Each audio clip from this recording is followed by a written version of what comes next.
Jacquelynne Sandoval is a gospel-singing real estate agent whose tendencies to spread love, joy, and the songs in her heart are often felt by those around her.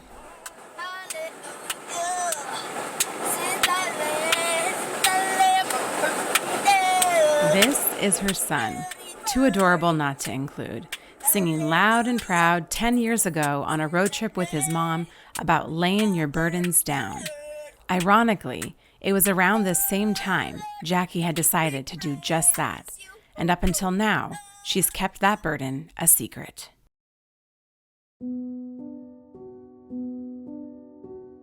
It's taken a lot of courage because it's embarrassing to tell people I had a gambling addiction. But I'm at that point in my life where someone can benefit from what I'm saying. I'm having a son now that's a teenager, young adult, I should say. I don't want him to go down the same paths that I went down. It's just been scary. Nobody's said these words to me, but in my mind, putting myself out there to tell my story, all I can hear is voices saying, how can I trust you? Like, if you were lying in that part of your life, how do I know that you're not lying now? Scary. Very scary. Well, and I love asking people those questions because the voice of shame is there to keep us as safe as possible, right? And so it tells us all of the worst case scenarios to keep us silent. But what I have found to be true is that the more we talk about these things, the freedom, right? There's so much more freedom. So how many people have you told before? Honestly, I didn't even tell my immediate family till about 4 or 5 years ago. And some people don't know, so they'll find out now, because I didn't even want to say I had a problem. You know, everybody's like, oh, you can live with, I live with it. I'm going to work. I'm perfectly fine. Look at me. Here's my smiles. But then when you go home, it's not all smiles. What are your triggers today? Oh, sadness, depression, anxiety. But me calling it now depression, anxiety, sadness, that's me now. But when I was going through it, I couldn't call it that because I didn't know. I just knew I was lonely, and I knew that when I walked into a space of a casino, I was loved. I have to say there's different forms of gambling, right? I was one of those where you went in and sat down at a table and you were playing cards. And at most tables, they'll sit anywhere from 6 people to 8 people. So it almost gives you a family-like feel of sitting down at a table. And then the dealers, you've got the same dealers. It's their job. They're going there 5 days a week. So you're walking into a space like, oh, well, there's my friend. Hey, how you doing? Oh, yeah, I'm gonna come sit at your table. And they're like, no, come over here, come over here. It feels like you're sitting down at a table to eat dinner. Hey, how's your family doing? How's your daughter? Did the soccer game go well? You're talking very personally and intimately to where when you are a lonely person and you're feeling like you're alone. I don't want to say I was alone. When I was feeling alone and feeling sad, I know where I can go and be happy. Then as you're winning money, now you're getting the affirmations, right? Of you're doing great, you're doing wonderful. Keep going, put more down. The encouragement I was getting in that moment, what I thought was love and attention and admiration and all the things that I felt that I was missing in life. Jacquelynne Sandoval can trace the feelings of being unchosen and unwanted all the way back to her childhood. I had a good life. I didn't have a bad life. But I always felt like I was not the person that people wanted. I was the girl that didn't get asked to dances. I remember when there was like your homecoming king, queen, princess, and same thing with your prom. I remember I kept saying, if only they would nominate me, I would just be ecstatic. Not only did I not get nominated, I didn't even get asked to go. I would tell the guys, hey, if you go with me, I will rent your suit or your tux. I'll pay for dinner. My mom even wanted me to go so bad that she would say, well, if you find them, we'll make sure everything is taken care of.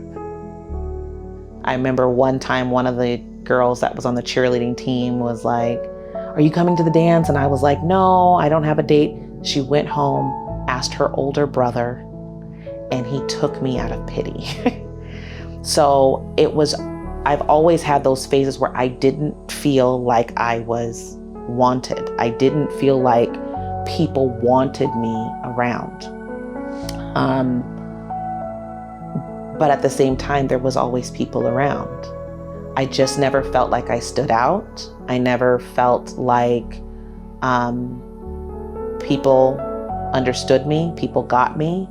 I just really felt lonely. Now, I have to say, I played soccer. I was on select traveling teams from Washington to Canada to San Diego. So I got picked for things. I was on the cheerleading team. I was on a traveling track team, 4x4, 4x1. Like, that was only 4 girls that got chosen to do that. So looking back, it's like you were chosen at times. You just weren't chosen in the way that you wanted to be chosen. I wanted to be chosen because I was beautiful. I wanted to be chosen because I wanted people to be like, I want to be around you. I want to be your best friend. I want you to come to the parties. I want you to do this. I spent most of my days at home. And the crazy thing is like, if you ask people, like even when I see people from my younger years, they all say, no, Jackie was one of the most popular kids in school. I mean, I was popular because, no offense, I was one of the only Black people at the school. Like, that's why I feel like I was popular. I did not feel in my heart I was popular because people liked me. I felt like I was popular because I was one of a few and stood out. I couldn't tell you who my best friend was because I didn't have a best friend. I'll never forget that time when I was younger where I was like, this is my best friend. And then somebody asked her who her best friend was, and it wasn't me. And I was like, I don't understand, because we talk on the phone every day. We hang out at school. I'm at your house. I even call your mom, Mom. She didn't look at me like that. And then there's that one issue. The one issue of the one person I wanted to want me didn't. And that was my father. And now, going forward, I see a family member, my son. I know there's one person that he's always wanted to want him. Jacquelynne got together with her son's father when she was in her late teens. He was only the second guy she had dated, but the first guy she actually felt like she liked, who also liked her back. There was a really nice guy that was the first boyfriend, but once again, I ended up with him because he gave me attention, not because I actually liked him. So the second boyfriend, I don't know, I was really liked him. And I felt like he liked me. He was the one who introduced her to the world of gambling. I'll never forget the first time he was like, have you ever been to a casino? Let's go. We literally drove up there with a quarter of a tank of gas, and Toppenish is like almost an hour away from the Tri-Cities. And we're like, well, guess what? We're going to win some money and then we'll get back.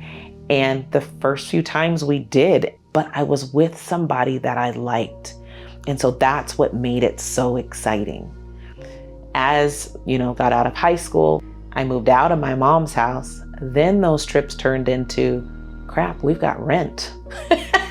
We've got rent we've got to pay. We've got this. Well, let's go up there and see if we can have extra money. I had a job, but at the same time, it was like I was 19 and didn't have a lot of extra.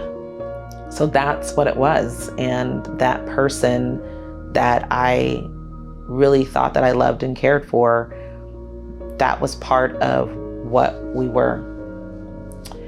And then we got to 21 and we had our son. And his father and I broke up a month before I had him. He chose someone else. He didn't want me.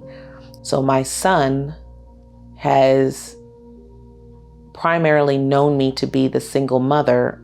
And the one thing I didn't want is I never wanted my son to feel the way that I felt, because that is the worst feeling. Jacquelynne's heart was breaking all over again. For the second time, a man she longed to feel chosen from was walking out of her life. And this time, he was abandoning her son too. My dad not being there was his choice. My son's father not being there was his choice of not being there. It does lead to a lot of, how do we feel that boy? It led to more drinking. And it led to just a lot of me saying I'm okay and going home and not being okay. And so gambling was that filler. I just was like, why do men not want me? Okay, well, I'm gonna go where I'm wanted. And entering into more spaces of gambling put me in a space of whether they was cute men, not cute men, cute people, it didn't matter. People wanted me. So I thought. Gambling would slowly start to take over Jacquelynne's life. I was an active member of my church, and I would go to church, get done with church at about 12:30, and drive straight to a casino. And I'd sit at the casino until probably about 3 or 4 o'clock in the morning. I would actively pursue finding people to take my son so I could go gamble. Because I love my son, but I would sit at home and be like, is this all there is? There's got to be more to this. Well, let me go have him play over here and I can go feel loved and wanted. There were a lot of times where it was, Mom, can you take him? Asking my sister, can you watch him? I'll be back. Can you just watch him? I have to acknowledge she had him a lot. Which was an easy out for me. My sister and I are 10 years apart. So when I had him at 21, from 21 till 25, she was 11 to 15. Perfect age for babysitting, right? She wasn't gonna go anywhere. And at that age, he was cute. She loved having him around. So it allowed them to have a really good and close relationship. But I would leave him because I wanted to go get my validation and my fill. So the extent of the gambling was starting to reveal itself, right? That old saying, what's done in the dark always comes to light. I was managing apartments, and the apartments that I lived in, they paid my rent, They paid for my electricity. I didn't have to worry about where we were going to live. And I got a paycheck. So I would literally get my check at 8 or 9 o'clock, right? It hits that direct deposit. And then I would leave at lunchtime and go and gamble away my entire paycheck. And then I would come back to work, because I was only supposed to take about 30 minutes. I'd be gone for an hour, and I gambled away my whole paycheck. And I would come back and be like, crap, we don't have any food. But I sat there and go, well, we have a place to live. We can always go to mom's house and get food. We can always, I get over there and say, Mom, I'm a little short. Can I get some gas money? And the question would always be, where is all your money going? Lies. You figure out just different ways to cover up what you're actually doing. And then you go, oh, now you calling me a liar? It's like, I'm not a liar. You just don't believe me. And I think that that's messed up. So now you're deflecting. And when they're just like, what are you talking about? Like, you're the one that's lying, I even got to the point where I went into the dollar store and I stole us some food and some cleaning supplies. And I did it from the dollar store because I was being very calculated. I knew that if you stole a certain amount, it could be considered a worse crime. But the dollar store, everything's like $1. I only needed enough to get us through a little bit of time. The biggest thing that I ended up doing is pretty sad, actually. So as I was gambling away my entire paychecks, it then came to the point of where I learned about overdraft protection. I have to also say, before overdraft protection, I was also doing payday loans. Payday loans, you get the money, it's got this large fee on it, you pay it back. And I was like, this is ridiculous. That's when I found out that the bank had overdraft protection. And one of the tellers accidentally told me, you've got $1,000 worth of overdraft protection. I was like, cool. Ain't no thing but a chicken wing, right? And so as I took money out of the ATM, I then would go and gamble and lose that. So now I'm like, oh crap, I've now overdrafted myself to the point that even when a check got put in, it still wouldn't even cover what the overdraft was. So it's like, well, what can we do? I had a car at the time, and I was 3 months behind in the car. And I remember calling up a family member, and I was in tears.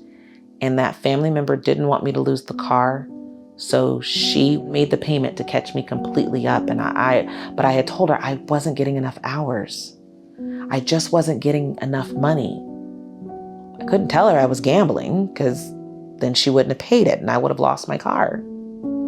So with the payday loans and the overdraft protection, because my name was on my son's account, I then started having my money deposited into his account so I wouldn't lose my money.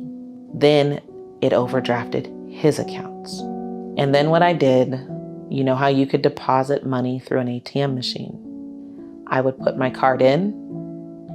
I would tell it, because this was back when you had to tell the ATM machine how much you were putting in.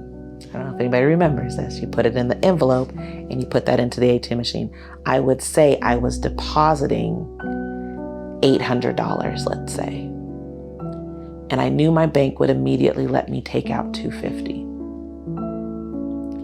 So the first time I did it, I got away with it. And I was like, oh my gosh, I'm so sorry. When they called me the next day, I'm so sorry. I didn't mean to make that mistake. Don't worry, let me bring down the money right now. Because when I took out that $250, I went to the casino and I had won some money and I had enough. Well, about a week goes by. I was like, well, I'm low on money again. Let me try this again. I did it again. They called me and said that this was fraud They not only closed my account, but they closed my son's account. My son had some money in there and they took his money from his account. As a mom, I felt horrible, but I think in the moment I just wanted the money because I needed to get back down to the casino so I could keep gambling. And I didn't lose every single time. I'd win $500, $600. There's a high of when you have money of you have this unrealistic sense of security. When it's a false sense of security.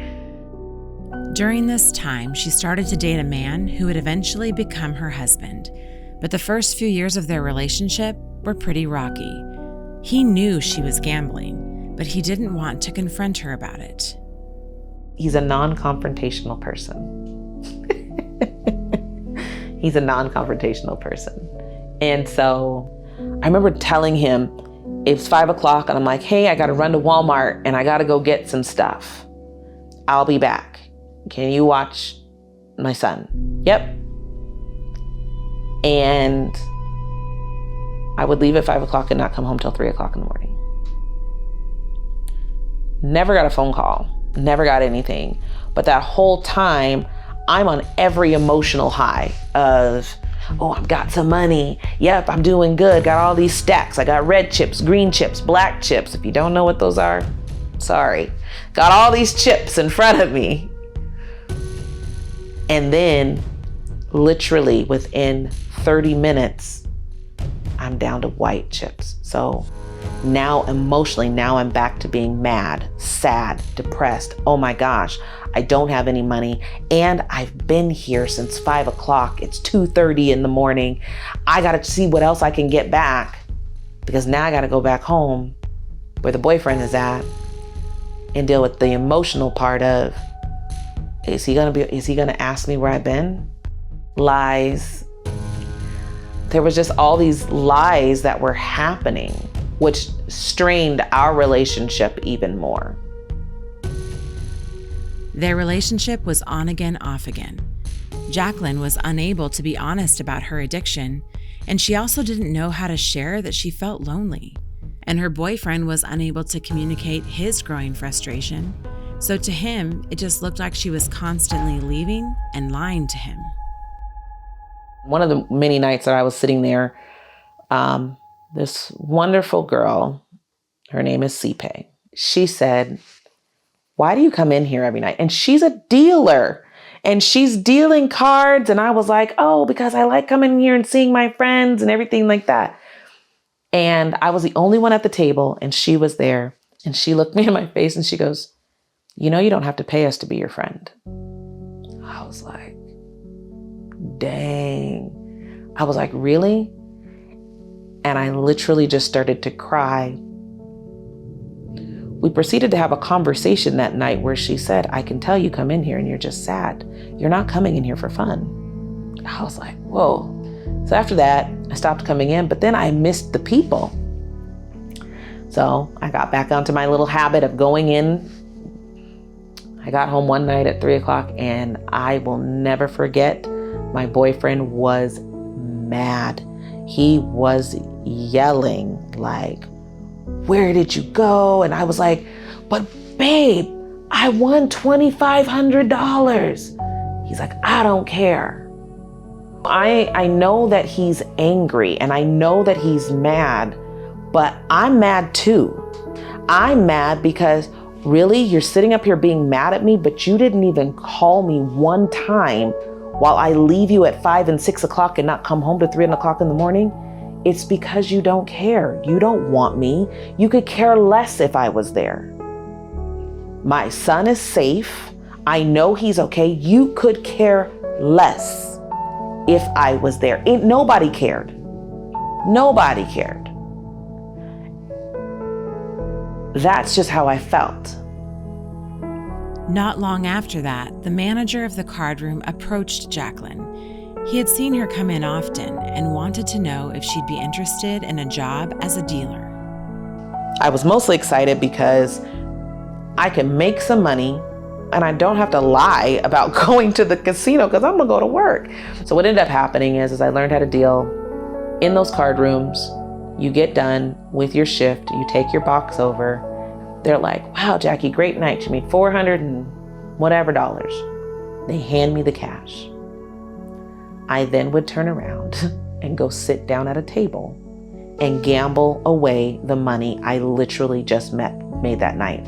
And I would gamble it away in like 30 minutes. I did that for probably about 2 years, which is insane. To make matters worse during that time, Jacquelynne lost her job managing apartments. She found herself fully relying on income as a dealer, and for the first time in a long time, also having to pay her own rent. It was too much to manage, and she ended up losing her apartment as well. That's when I started saying, okay, we've got to make some life changes. I was going to church a lot and I was praying more, and I'm telling you, the Lord was working on me. He says, I'm providing everything you need. You're the one not managing it well. She knew something had to change, so she purchased a small safe, coming up with a system to start saving more and gambling less. $100 bills were not to be spent, and I'd put the money in there, lock it up, and I would put it away, out of sight, out of mind. And I said, let's just see. Man, when it came time for rent, it was so dope because rent, I think at the time was $900. I was like 1, 2, 3, 4, 5, 6, 7, 8, 9. And I'm like, girl, you got money left over. Don't spend it. You put that back in there. And I took that. It was at that point I learned how to start to manage my money. I could still gamble, but I would do things like leaving my debit card at home to where I couldn't go to the ATM machine. That was my way of, I can manage this. I can do good. And things did get better. Eventually, Jacquelynne and her partner even got married, but he made her promise she would stop gambling completely. And she did. Until one day, while waiting for her husband to get off work, the compulsion to play took over. I was playing my favorite game, Ultimate Texas Hold'em. And I want to point out, I'm still working at the casino at this time. She gives me my cards. The whole object of this game is to get a royal flush with your 2 cards and the first 3 cards she turns over. So I look at my cards and I have the 10 of clubs and the queen of clubs. That chick flipped over the ace of clubs, the king of clubs, and the jack of clubs. I hit the jackpot. I won $32,000 on that. $32,000. Jacquelynne was so excited to tell her husband they'd finally be able to pay off some debt and afford medical procedures they'd put off for financial reasons. So he comes home, my husband, and I look at him and I go, babe, I was at work and they rewarded me for all my good deeds. I was joking, but I had to lead into it somehow because I wasn't supposed to be gambling. And he goes, what is it? I go, it's a check. And he goes, why did you get this? I go, babe, I did go in, I put some money down on the table, but I promise you, I only played 2 hands and I won this. Isn't that amazing? He looked at me and said, but you said that you weren't going to gamble anymore. And he walked off. That was the biggest blow. Like, why aren't you excited? Like, we won all this money, but you were gambling and you promised that you wouldn't. I had to sit with that. Like, I had to sit with the fact that I thought this was something cool and I had done something great. And I didn't, because the person that I loved the most was so hurt by it. Gambling can ruin lives, and it does ruin lives. Jacquelynne's road to get more financially secure and overcome her addiction would take a couple years, and along the way, some major mindsets shifted for her.